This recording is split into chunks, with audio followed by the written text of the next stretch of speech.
రెండేళ్ళు అయిపోయింది. ఏం చేసిండ్రు రెండేళ్ళు ఈ ముఖ్యమంత్రి గారు కాంగ్రెస్ ప్రభుత్వం? కేవలం టైం పాస్ కాలక్షేపం కార్యక్రమాలు తప్ప ఏమీ లేదు. రోజుకొక్క లీక్ ఇస్తారు.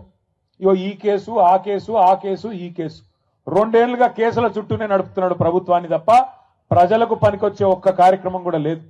పోనీ ఆ కేసులన్న ధైర్యంగా పెడతాడా మొగోడిలాగా అంటే అది కూడా చేత కాదు. రోజు ఒక్క లీక్, ఇగో ఈ కేసు ఇస్తారంట, ట్యాపింగ్ అంట, నోటీస్ అంట. రారాదు కెమెరా ముంగటికి ముఖ్యమంత్రి దమ్ముంటే మొగాడి అయితే రా, వచ్చి చెప్పు ఇగో ఈ కేసులో కేసు పెడుతున్నా అని చెప్పు. రోజు చూడండి శిఖండి రాజకీయాలు తప్ప మగాడిలాగా మగతనంత రాజకీయాలు చేసే దమ్ము మాత్రం లేదు. రా ముందుకు రా, కెమెరాల ముంగటికి రా. చిట్ చాట్ల వెనకాల దాక్కునుడు ఎందుకు?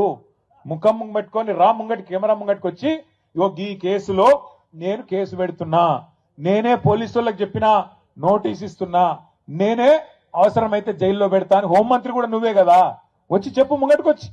అది చేత కాదు. వెనకాల కూర్చొని చిట్ చాట్ల పేరిట, కాలక్షేపం కబుర్ల పేరిట ఇలా టైం పాస్ చేస్తా ఉన్నాడు ముఖ్యమంత్రి. ఎందుకో కూడా మీకు తెలుసు ఈ కాలక్షేపాలు, ఎందుకు ఈ డైవర్షన్ గేమ్లు అనేది.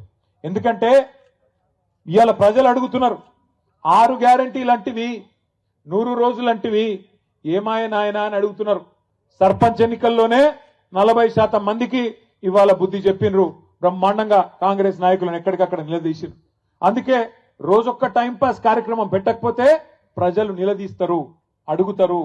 పాలమూరు రంగారెడ్డి ఎత్తిపోతల పథకం మీద కేసీఆర్ గారు మొన్న అరటి పండు ఒలిచి నోట్లో పెట్టినట్టు రాష్ట్రం మొత్తంలోని వ్యవసాయదారులకు అర్థమయ్యేటట్టు చెప్పిండు.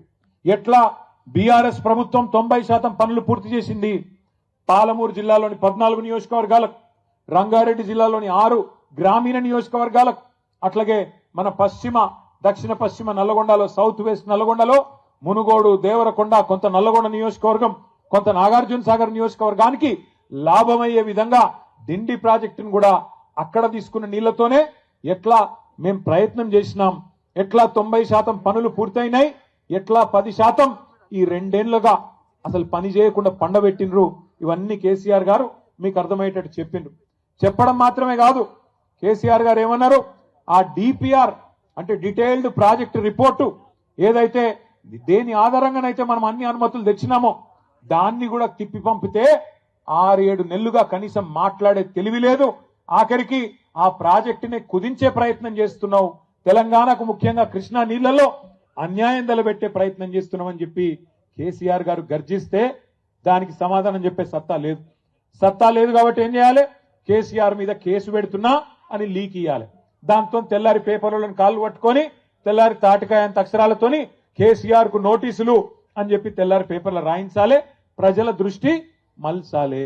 ఇది ఆయన ఉద్దేశం.